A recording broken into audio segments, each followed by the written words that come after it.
David était rempli dans la joie lorsqu'on lui disait « allons ». Simplement le fait qu'on puisse lui dire « allons ».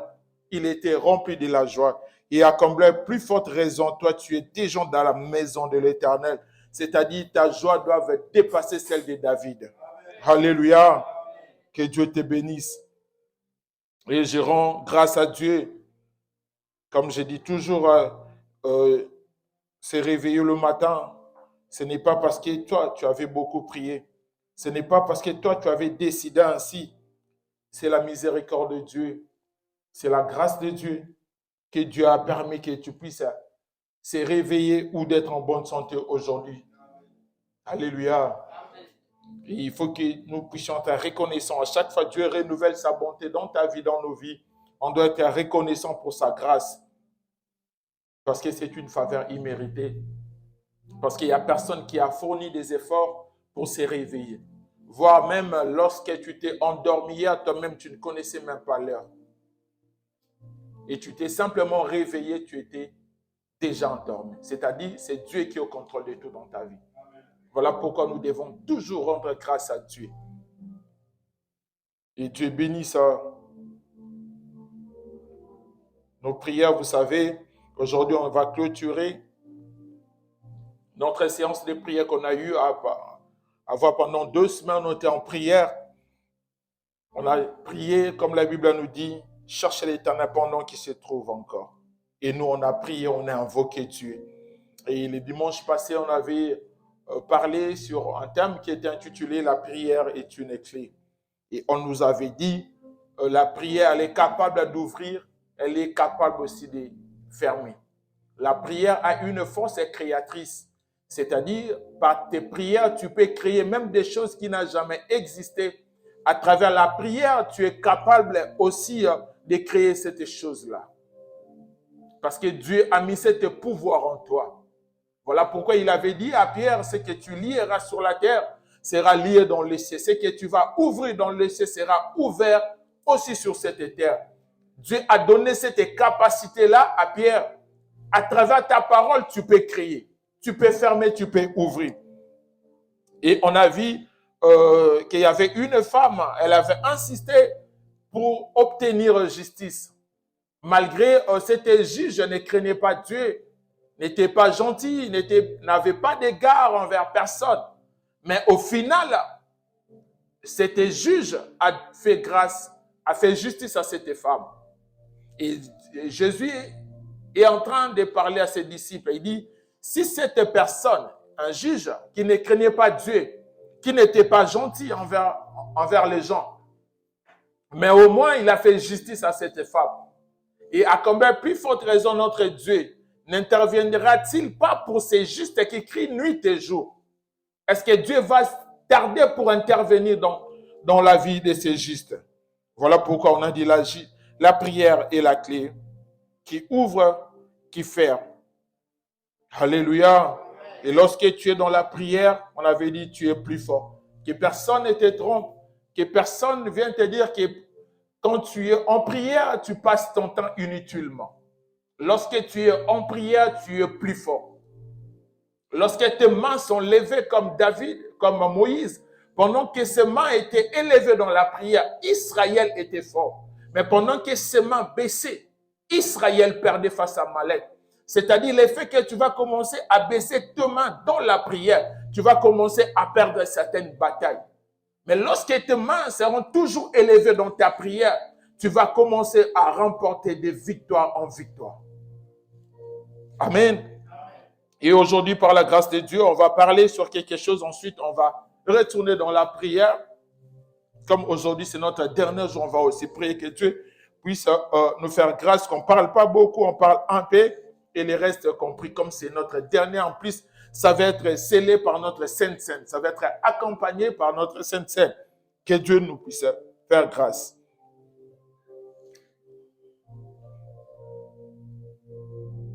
Vous savez, aujourd'hui, on va parler sur un thème qui est intitulé « Tout va bien ».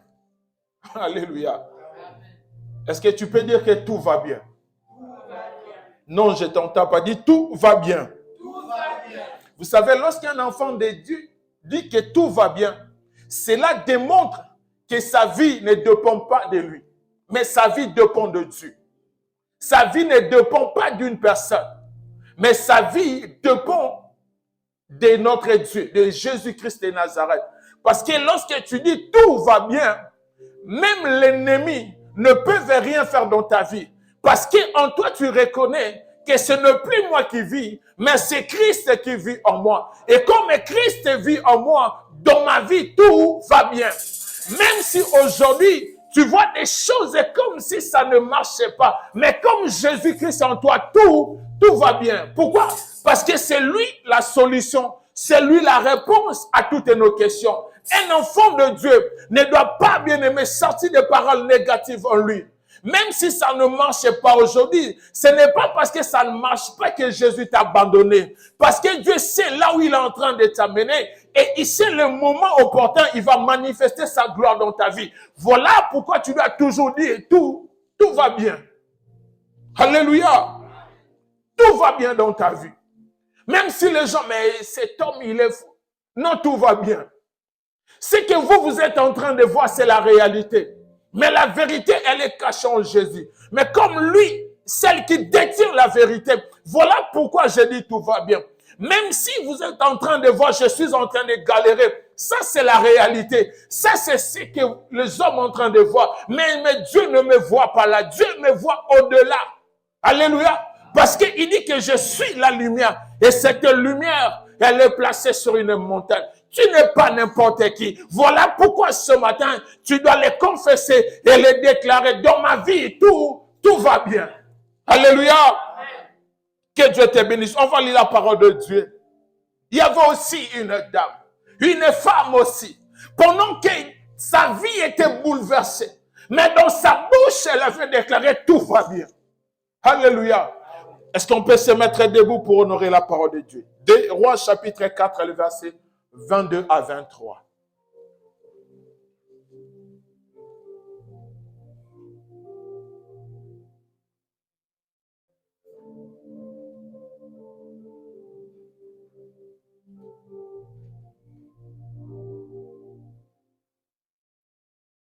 Est-ce qu'il y a quelqu'un qui nous a trouvé? 2 Rois chapitre 4, le verset 22 à 23.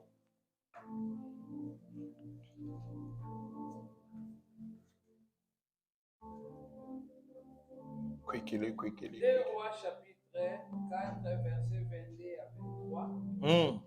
Elle appela son mari et dit, envoie-moi, je te prie, un des serviteurs et une des ânesses. Je vais aller à hâte vers l'homme de Dieu et je reviendrai. Et il dit, pourquoi veux-tu aller aujourd'hui vers lui? Ce n'est ni nouvelle lutte, ni sabbat. Elle répond, tout va bien. Alléluia, parole du Seigneur. Alléluia. Son mari lui posa la question, mais écoute, tu ramènes cette ânesse, mais ce n'est pas encore le moment que toi tu peux aller offrir à Dieu. Il dit, écoute, tout va bien. Pourquoi? Parce qu'il y avait une histoire, il y avait quelque chose qui s'était passé. Et cette femme, la Bible, elle la nomme, c'était une femme appelée femme des Sunamites. Dans certaines versions de la Bible, on l'appelle la femme de distinction. Et cette femme, la Bible nous dit, un jour, elle voyait l'homme de Dieu au nom d'Élisée, elle passait. Elle passait dans cette ville, Sunam. Elle pressa l'homme de Dieu et dit, écoute, je vous vois souvent passer. Est-ce que vous ne pouvez pas passer chez moi à chaque fois que vous allez passer de manger?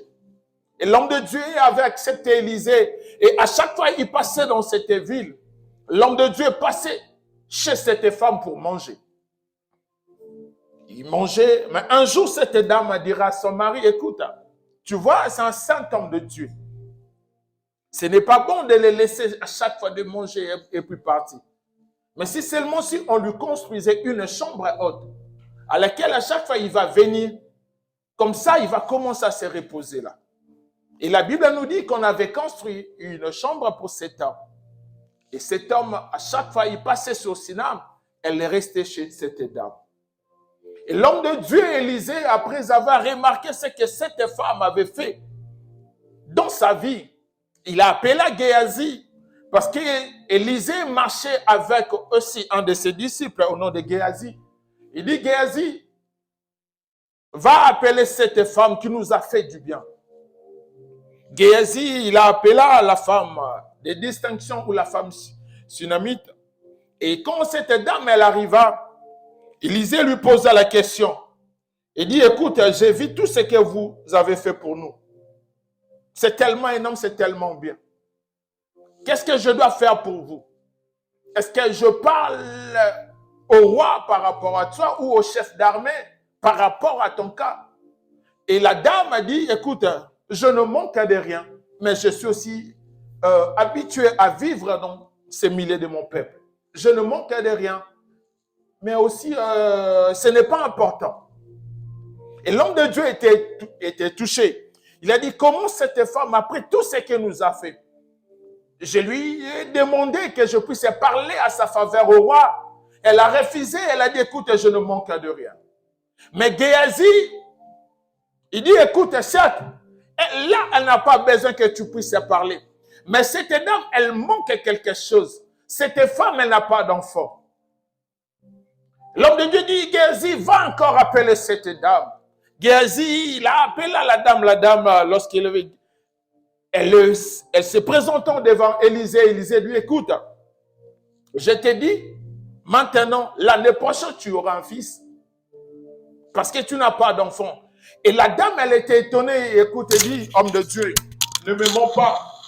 Parce que mon mari est déjà avancé en âge. En quelque sorte, pour cette femme, c'était impossible à l'âge de son mari qu'elle puisse lui donner un enfant. Il dit, écoute, elle ne ment pas, ta servante. Parce que mon mari est avancé en âge. En quelque sorte, il voulait dire, écoute, laisse tomber ce que tu es en train de dire. Parce que j'ai déjà quelqu'un dans ma vie. Ils ne peuvent même pas faire ce que toi tu es en train de dire. L'homme de Dieu, écoute, tu auras un fils. La Bible nous dit, il y a eu de temps passé, cette femme tomba enceinte et elle enfanta un fils. Elle a enfanté un fils. Après de temps passé, cet enfant, si tu continues à lire, l'enfant n'était plus en vie parce qu'elle était tombée malade. Il était avec son père, on l'a ramené chez sa mère. Dès qu'elle est rentrée chez sa mère, c'est en ce moment-là, cet enfant avait perdu la vie. Cet enfant n'était plus en vie. Et lorsque la dame, cette sunamite, la femme de distinction, a remarqué que l'enfant, que l'homme de Dieu avait prophétisé, que l'homme de Dieu avait déclaré sur moi, je n'ai plus cet enfant. Et la femme a dit, écoute, je dois aller vers là où ma réponse était venue. La femme, elle a pris l'enfant, elle l'a mené là où l'homme de Dieu avait l'habitude de dormir dans la chambre, elle laissant l'enfant là. Et appela son mari, c'est là où on vient de lire. Elle appela son mari et dit, envoie un serviteur avec un ânesse. Je vais aller consulter, je vais aller voir l'homme de Dieu. Et son mari lui posa la question, écoute, ce n'est même pas le temps, ce n'est même pas le moment que toi tu peux apporter cette offrande à l'homme de Dieu. Qu'est-ce que tu vas aller faire? La femme, au lieu de dire à son homme que notre enfant n'est plus en vie, mais elle dira à son mari, écoute, tout va bien. Alléluia. Elle n'a pas dit à son mari que l'enfant n'est plus en vie.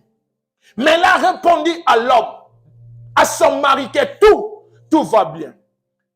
Si tu lis très bien, même l'homme, son mari, n'avait même pas eu le temps de lui poser la question. Est-ce que l'enfant, son état de santé est amélioré? Il n'a même pas posé, mais il lui a posé la question, tu vas où? Ce n'est pas encore le moment. La dame répond à son mari que tout va bien. Pourquoi? Parce que la femme savait que même si je dis à mon mari, il va simplement me bloquer. Je n'aurai pas le temps d'aller là où j'avais obtenu ma réponse. J'aurai pas le temps, j'aurai pas la possibilité. Mon mari va pas me laisser. Comme il va pas me laisser, écoute, je sais là où j'ai obtenu ma réponse. Je sais là où l'enfant est venu. Mais comme c'est mon mari, je n'ai pas le temps de papoter ou de discuter. Tout va bien. Excellent enfant de Dieu. Vous savez, dans la vie d'un enfant de Dieu, il y a des choses dans ta vie, tu ne peux jamais le partager avec une personne. Partage des choses avec Dieu. Pourquoi? Parce que c'est lui la réponse à toutes tes questions. Alléluia. Ne cherchez pas, bien-aimé, des secours chez une autre personne. Ne cherchez pas des secours, bien-aimé, chez ton ami, chez ton père. Pourquoi? Parce que c'est une personne. Même si aujourd'hui, il te donne, mais un jour, il va t'abandonner. Mais il y a quelqu'un, bien-aimé, qui ne t'abandonnera jamais. Il y a quelqu'un qui ne te délaissera jamais. Cette femme, elle a dit tout va bien. Pendant que l'enfant était mort, pendant que l'enfant n'était plus en vie, mais il a répondu que tout va bien. Combien aujourd'hui des enfants de Dieu dans leur vie, ils ont donné l'accès à l'ennemi bien-aimé d'agir dans sa vie. Simplement parce qu'il y a eu un moment de flottement. Au lieu, bien-aimé, de tourner ton regard à Dieu, au lieu d'aller chercher Dieu, parce que, bien-aimé, ta vie ne dépend pas d'une personne. Ta vie dépend de Dieu. Tel que tu es là, bien-aimé, tu ne dépends plus de tes parents. Pourquoi? Parce que tu as déjà reçu Jésus-Christ dans ta vie, comme ton Seigneur et ton Sauveur. Ta vie dépend de Dieu. Alléluia. Si tu as un problème, bien-aimé, tourne ton regard à Dieu. C'est là où, bien-aimé, provient tes réponses. C'est là où, bien-aimé, provient, bien-aimé, ta solution. Cette dame a dit, écoute, tout va bien. Tout va bien. Excellent enfant de Dieu. Ce matin, je suis venu dire à une personne, tu as eu à passer de temps dans la prière. Tu as eu à chercher Dieu dans la prière. Tu dois simplement confesser tout va bien. Même si pendant ces 2 semaines, tu n'as rien vu. Mais comme tu as prié, bien-aimé, il faut confesser que tout va bien. Comme tu as cherché Dieu dans la prière, tout va bien. Tout va bien, excellent enfant de Dieu. Il faut le confesser. Pourquoi? Parce que la vie et la mort sont au pouvoir de la langue. Quand tu es en train de dire que tout va bien, c'est-à-dire tu es en train, bien-aimé, de donner la forme là où il n'y avait pas la vie. Tu es en train de ramener la vie là où la mort, bien-aimé, avait pris place. Alléluia.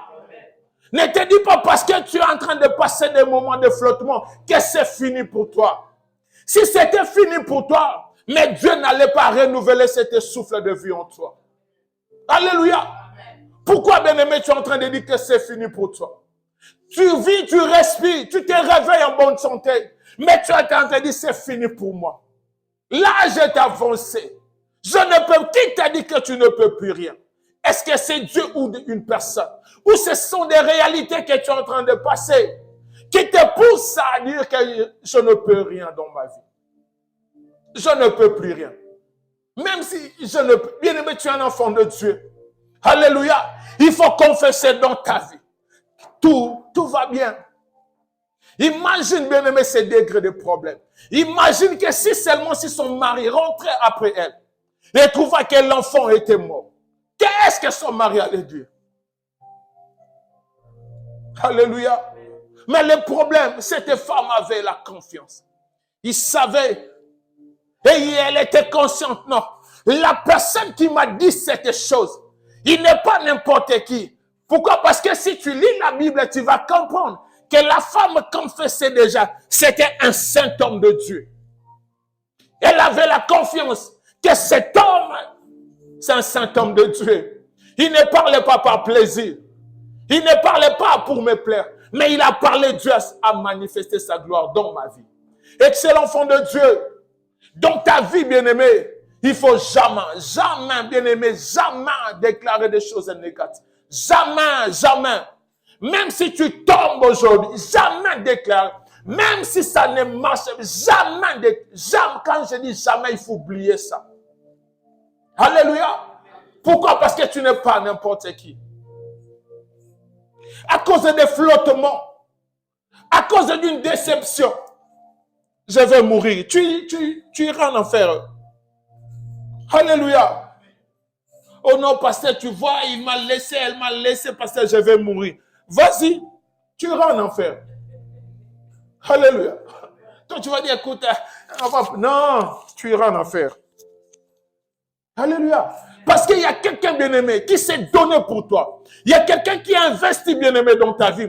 Tout l'investissement que Dieu a mis dans ta vie. Et toi, tu veux que cet investissement, bien-aimé, part en vain, part simplement comme ça. Dieu a tout investi en toi. Il a laissé, bien-aimé, son trône de gloire. Il a laissé, bien-aimé, il a laissé sa royauté.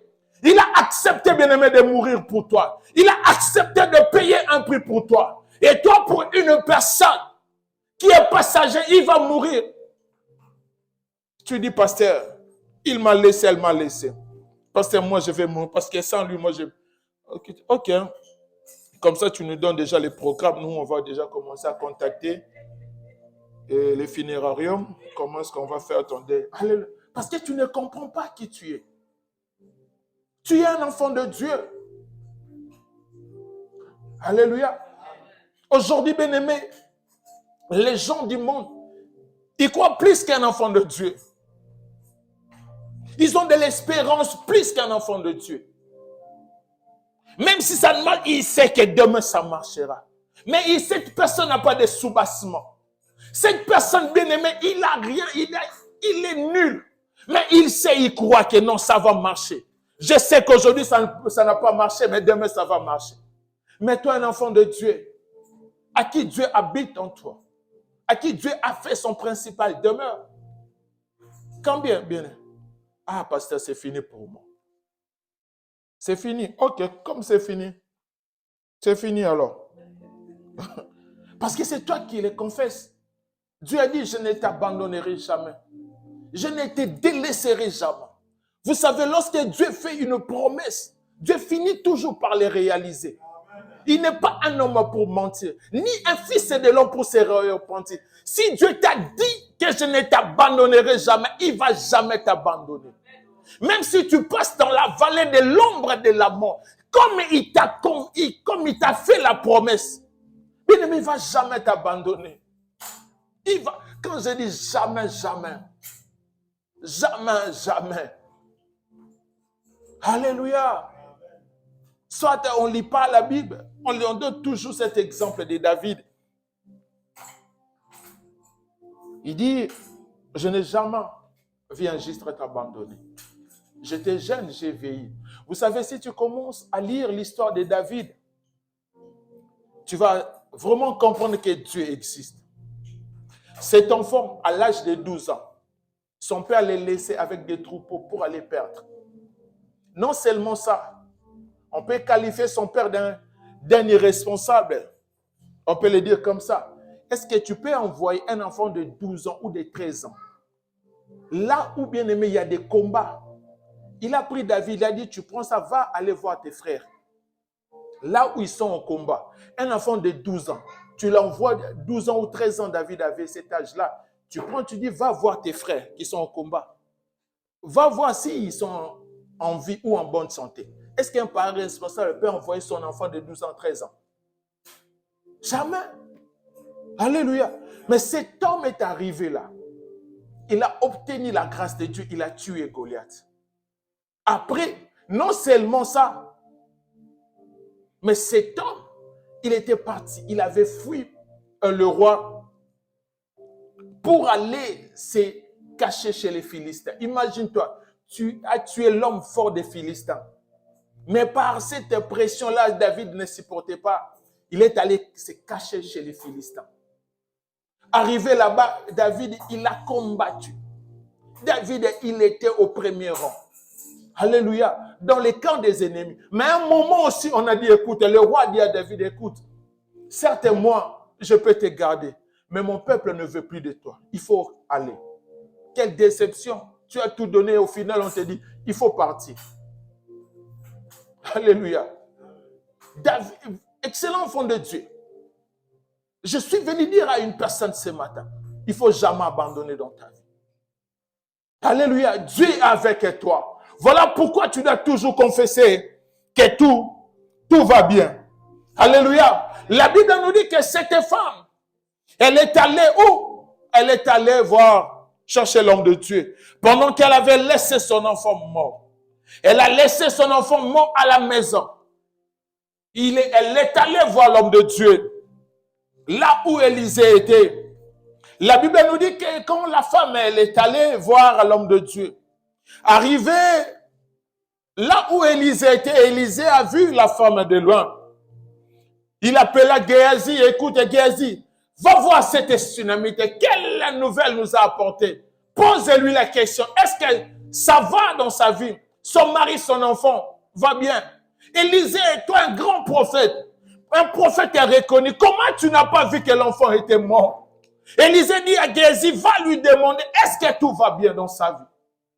Pendant que son enfant était mort. Élisée, ce n'était pas n'importe qui. C'était un prophète respecté en ce temps-là. Mais il n'a pas vu. Mais la femme, lorsqu'elle a vu Géasi, Géasi lui pose la question. Est-ce que ça va? Ton mari, l'enfant, va bien? Elle répondit aussi à Géasi. Tout va bien. Alléluia.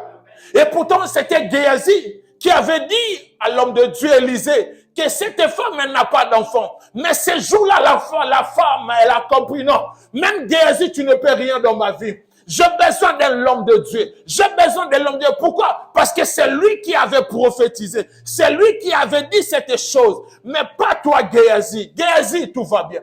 Excellent enfant de Dieu. Ne te confie pas à une personne. Peu importe toi, tu te dis que non, lui vraiment, c'est vraiment, non, bien aimé. Le meilleur ami, c'est Dieu. L'ami fiable, c'est Jésus. L'ami qui ne trahit jamais, c'est Jésus. L'ami qui n'abandonne jamais, c'est Jésus. Alléluia. Arrête, bien aimé, de te confier aux gens. Tu seras toujours déçu. Et cette femme avait compris cette chose. Il a dit, Géasi, certes, c'est toi qui avais apporté la nouvelle à Élisée que je n'ai pas d'enfant. Mais le moment, le temps, la situation que je suis en train de traverser, Géasi, ça ne te concerne pas. Excellent enfant de Dieu. Peu importe les situations que tu es en train de traverser, tourne ton regard à Jésus. Alléluia. Tourne ton regard à Jésus. Ne te confie pas à n'importe qui. Ne te confie pas à n'importe qui. Même si les gens, lorsqu'on te regarde, disent, mais toi là, tout va bien. Ah! Mais on te voit, c'est comme si tout va bien. Alléluia. Lorsque tu es en train de dire tout va bien, tu es en train de créer, mais tu es en train d'appeler des choses qui n'existent pas à l'existence. Pourquoi? Parce que Dieu t'a donné ce pouvoir-là. Tout va bien.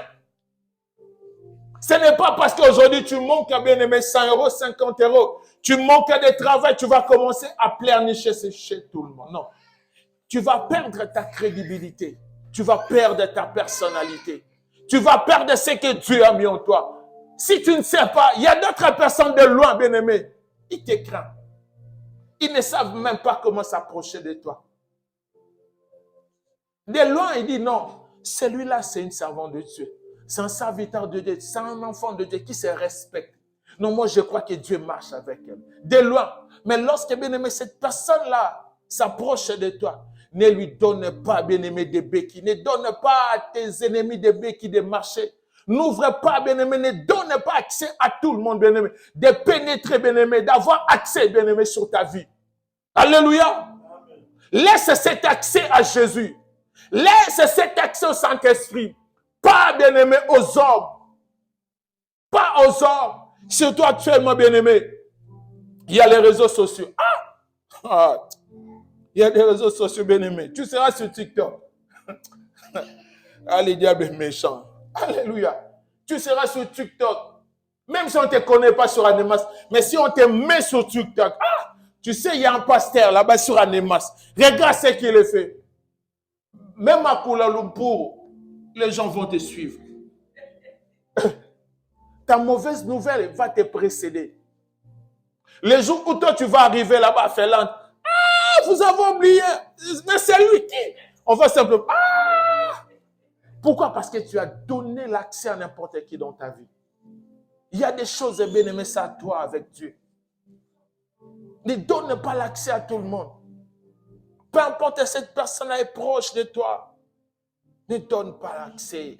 Ne donne pas accès, ne donne pas accès. À cause de ça, bien aimé, il y a beaucoup de gens, ils n'ont pas pu, bien aimé, atteindre leur objectif dans leur vie.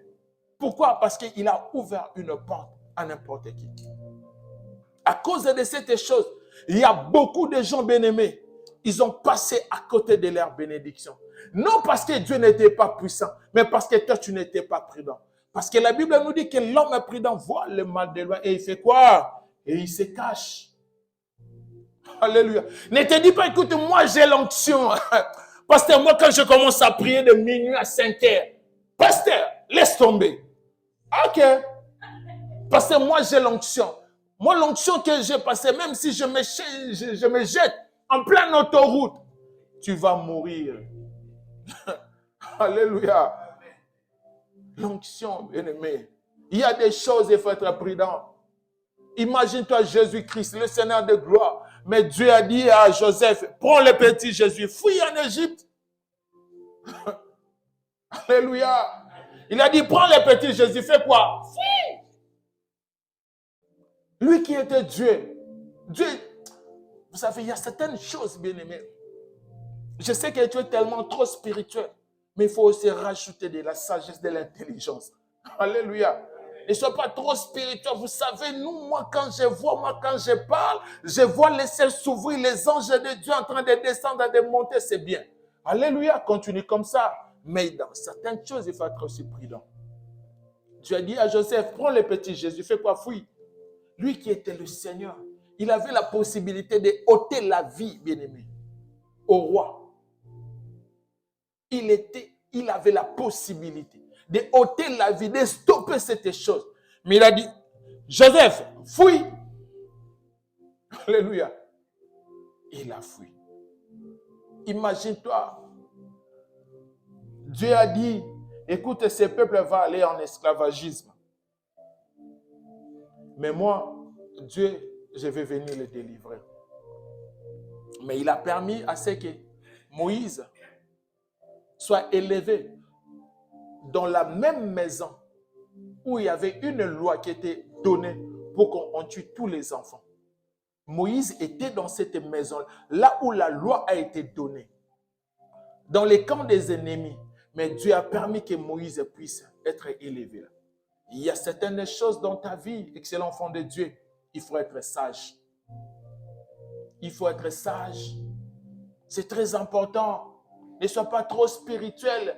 Moi, quand je parle, je vois... Hein? Ok. Il faut aller poser la question, bien-aimé, à Jean-Baptiste. Sa tête, elle est partie où? Alléluia. Pourtant, c'est lui qui avait annoncé, voici l'agneau de Dieu qui ôte le péché.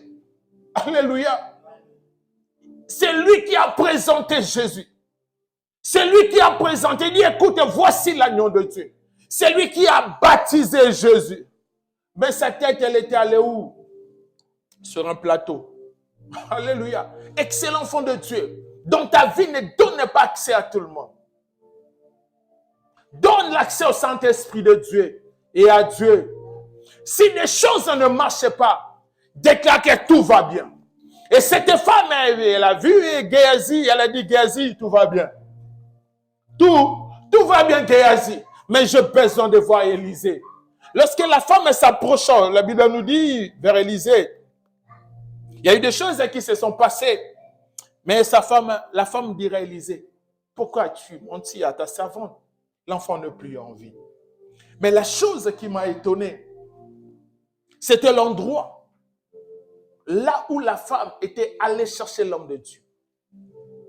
Alléluia. C'était l'endroit, bien-aimé, qui m'avait beaucoup, bien-aimé, touché.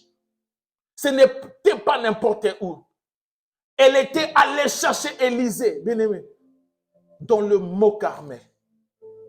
Alléluia. C'était pas n'importe où. C'était pas, bien-aimé, n'importe où. Mais c'était dans un endroit stratégique, spirituellement stratégique. La montagne de Mont Carmel.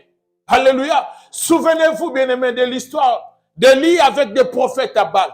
Ça s'est passé où, bien-aimé? À cette montagne-là. C'est là où la femme était allée chercher l'homme de Dieu. Et cette femme avait la possibilité d'envoyer des serviteurs pour aller dire à Élisée que l'enfant n'est plus en vie. Mais cette femme a dit, si le problème me concerne, le problème, ça ne concerne pas les serviteurs, mais c'est mon problème personnel. Comme c'est un problème personnel, personnellement, j'irai dans cet endroit. Et ce n'était pas n'importe où, c'était dans le montagne de Mont Carmel. Là où Élie, bien-aimé, avait défié des prophètes à Baal. Alléluia. C'était là où Élie avait trouvé, bien-aimé, la victoire. devant le prophète Baal, pendant que tout un peuple adorait le prophète Baal. Mais Élie, la Bible nous dit que cet homme, il avait dit, aujourd'hui, le peuple saura qui est le véritable Dieu, soit l'Éternel, soit le Dieu d'Abal.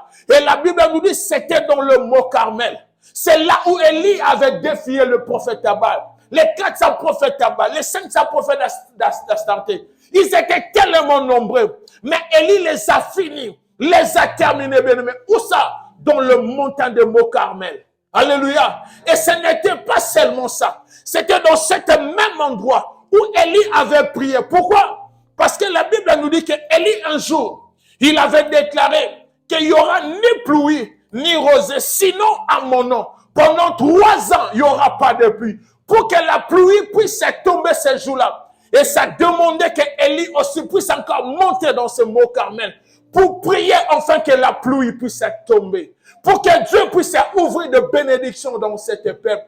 Et cette femme, elle s'est dit, écoute, je ne peux pas rester là. Je dois aller là où Élisée, elle se trouve. Enfin que la gloire de Dieu puisse s'éclater. C'était pas n'importe où. Excellent enfant de Dieu. Je suis venu te dire ce matin, il y a des endroits, bien-aimés, que Dieu manifeste sa gloire. Il y a des endroits, bien-aimés, Dieu a destiné pour manifester sa gloire. Laisse-moi te dire que ce matin, ce n'est pas par hasard que tu es là. Ce n'est pas par en vain que tu es là. Parce que Dieu savait qu'aujourd'hui, il y aura une gloire exceptionnelle qui va se manifester dans ta vie. Et si une personne ne croit cela, et je déclare cela, que la gloire de Dieu se manifeste ce matin dans ta vie, au nom puissant de Jésus-Christ de Nazareth. Alléluia. Et cette femme avait compris. Je ne peux pas laisser n'importe qui aller chercher Élisée. C'est mon problème personnel. C'est moi qui dois aller vers cet homme de Dieu. Et l'endroit, c'était le mont Carmel. Le bastion de la solution de Dieu. C'est là où Dieu manifeste sa gloire. Et ce matin, je prie que la gloire de Dieu se manifeste dans ta vie. Et ce matin, je prie, là où des portes étaient fermées dans ta vie, que des portes s'ouvrent par le nom puissant de Jésus. Et ce matin, je suis venu déclarer, dans la vie d'une personne, là où des portes étaient bloquées, depuis le mois de janvier jusqu'à présent, mais aujourd'hui, avec l'autorité que Dieu m'a confiée, je commence à ouvrir chaque porte dans ta vie, au nom puissant de Jésus-Christ de Nazareth. Même si tu ne le crois pas, mais je crois à ta place. Que des portes s'ouvrent maintenant au nom puissant de Jésus-Christ de Nazareth. Alléluia. C'est là où Dieu manifeste sa gloire. Pourquoi? Parce que Élie avait dit, aujourd'hui, vous, le peuple sauront qui est le véritable Dieu. Alléluia. Qui est le véritable Dieu? Soit Baal, soit l'Éternel. C'est l'enfant de Dieu. Ce matin, je te dis, l'église, c'est un endroit favorable où Dieu manifeste sa gloire. Ne te laisse pas berner par des gens qui te disent souvent, ah, vous partez faire quoi là-bas? Ce sont des voleurs. Regarde très bien la vie de ces gens. Il y a toujours, ça ne va pas. Mais si une personne t'interdit de s'approcher devant Dieu, ce sont des gens à éviter. Moi, personnellement, si tu commences à m'interdire de venir à l'église, plus jamais on sera des amis. Plus jamais. On ne sera plus d'amis. On va commencer à se dire bonjour, bonjour, bonsoir. On se limite là. Mais être ami avec toi, c'est fini. Être ami avec toi, c'est fini. C'est ce que l'ennemi aujourd'hui commence à chercher. À détourner les enfants de Dieu. De l'église de Dieu. Pourquoi? Parce qu'il sait. Lorsqu'un enfant de Dieu proche, parce que la Bible nous dit que la foi vient de ce qu'on entend. Et ce qu'on entend vient de la parole de Dieu. C'est à l'église que la foi, bien-aimée, croit. C'est à l'église, bien-aimée, que lorsqu'on prêche, là où tu étais affaibli, tu dois retrouver de la force. Lorsque tu étais, après avoir écouté la parole, le Saint-Esprit de Dieu va encore te donner la force de se relever et de continuer à marcher. Mais lorsque, bien-aimé, on t'interdit de s'avancer, là où, bien-aimé, ta foi prend la forme, c'est-à-dire l'ennemi veut t'éloigner afin de t'achever. Et lorsque l'ennemi va t'achever, il n'aura pas pitié de toi parce que ta foi est affaiblie. La servante de Dieu nous avait parlé. Sans la foi, personne n'est agréable à Dieu, excellent enfant de Dieu. Lorsqu'on t'interdit de s'approcher à l'endroit où la gloire de Dieu s'éclate, ce sont des gens à éviter dans la vie. Peu importe que ce soit de ta famille. Moi-même, si tu es de ma famille, si seulement si tu oses de me dire qu'écoute, n'y va pas à l'église, écoute, distance 100 mètres. Alléluia. Parce que je sais là où tu veux m'amener à l'échec.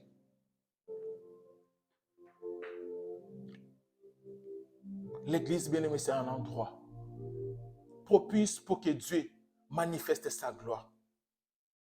Si ce n'était pas le cas, Dieu, après la Pentecôte, n'allait jamais rajouter des gens à l'église. Parce que la Bible nous dit, après la Pentecôte, c'était Dieu qui rajoutait des gens à l'église. Et Dieu a besoin que des âmes soient sauvées. Dieu a besoin que ta foi soit ferme, pour que ta foi ne faille pas. Alléluia. Pour que ta foi reste intacte. Pour que ta foi, bien-aimée, ne puisse pas tomber dans cet naufrage. Et si les gens t'interdisent, ils ont besoin que ta foi puisse faire un naufrage. Et lorsque ta foi fera un naufrage, lorsque ta foi fera un naufrage, tu vas commencer à faire des choses, même toi-même, lorsque tu vas rester. C'est seulement moi qui ai fait ça. Oui, c'est toi. Et des choses vont s'empirer de pire en pire. Que personne ne te conseille ou te dit que si tu quittes l'église, Dieu t'entend. Et certes, Dieu nous entend partout. Mais il y a des endroits où Dieu a destiné pour que notre foi puisse croître. Il y a des endroits que Dieu a prévus pour que nous puissions, bien aimer, et quitter cette étape-là de l'enfance, devenir des adultes. C'est l'endroit que Dieu a prévu. Les enseignements, tu ne l'auras pas chez toi. La prière, Dieu va t'exaucer. Mais il y a certaines choses, bien aimées, c'est qu'à l'église, tu auras ça. Ce n'est pas dans ta chambre. Dieu nous écoute partout. Je n'ai pas dit le contraire. Mais il y a certaines choses, Dieu l'a destiné pour l'église. Et si tu veux aller plus loin, et si tu veux voir la gloire de Dieu, bien aimé, continue à l'église de Dieu. Continue, tu verras la main de Dieu. Pourquoi? Parce que c'est un Dieu des principes. Dieu n'agit pas en dehors de ses principes. Si Dieu a destiné que l'église soit là, c'est lui, bien-aimé, le chef de l'église. C'est lui, bien-aimé, le numéro 1 de l'église. L'église n'appartient pas à une personne. L'église n'appartient pas au pasteur ni au responsable. Mais l'église appartient à Dieu. Comme l'église appartient à Dieu, voilà pourquoi Dieu t'a envie de venir. Enfin de puisse grandir. Enfin de puisse croître. Aujourd'hui, bien-aimé, il y a tellement de choses. Il y a tellement de choses qui se passent. Parfois, ça fait mal. Que Dieu puisse faire grâce aux chrétiens. C'est les chrétiens. Tu verras simplement ces mouvements chez les chrétiens. Simple que chez les chrétiens. Commence à regarder et commence, bien-aimé, à faire ces constants-là. Tu vas le voir que chez nous, les chrétiens. Pas dans d'autres religions. Pas dans d'autres religions. Aujourd'hui, des pasteurs sont qualifiés de voleurs, des escrocs. Vous savez, que Dieu puisse nous faire grâce. Ouais, que Dieu puisse nous faire grâce. Que Dieu puisse faire grâce à l'église de Dieu. Parfois, ça fait que Dieu puisse faire grâce. Alléluia. Amen. Et ce matin, je suis venu dire à une personne, ce n'est pas en vain que tu es là. Ce n'est pas par hasard que tu es là. Et Dieu savait et Dieu avait programmé que ce jour-ci, tu seras dans sa présence. Et comme tu es dans sa présence, laisse-moi te dire que personne n'a rencontré Jésus. Sa vie est restée le même. Et aujourd'hui, ce matin, je suis venu te rassurer. Tu ne sortiras pas de la même manière que tu es entré dans cet endroit. Au nom puissant de Jésus-Christ de Nazareth, tu ne sortiras pas la même personne. Peu importe la maladie qui te dérange, peu importe les situations compliquées qui te tourmentent, mais aujourd'hui, je viens déclarer au nom de Jésus que tu ne sortiras pas de la même manière que tu es entré dans cet endroit. Au nom puissant de Jésus-Christ de Nazareth. Peu importe, bien-aimé, les situations que tu traverses, mais tu ne sortiras pas de la même personne. Tu ne sortiras pas tel que tu es entré. Pourquoi? Parce que tu es venu pas n'importe pas devant n'importe qui, mais tu es venu devant Jésus. C'est lui la solution, c'est lui la réponse à toutes nos questions. Mais comme il est la solution, et je déclare maintenant, reçois la solution à tes problèmes, reçois la réponse à toutes tes questions, au nom puissant de Jésus-Christ de Nazareth. Mettons-nous debout, on va prier.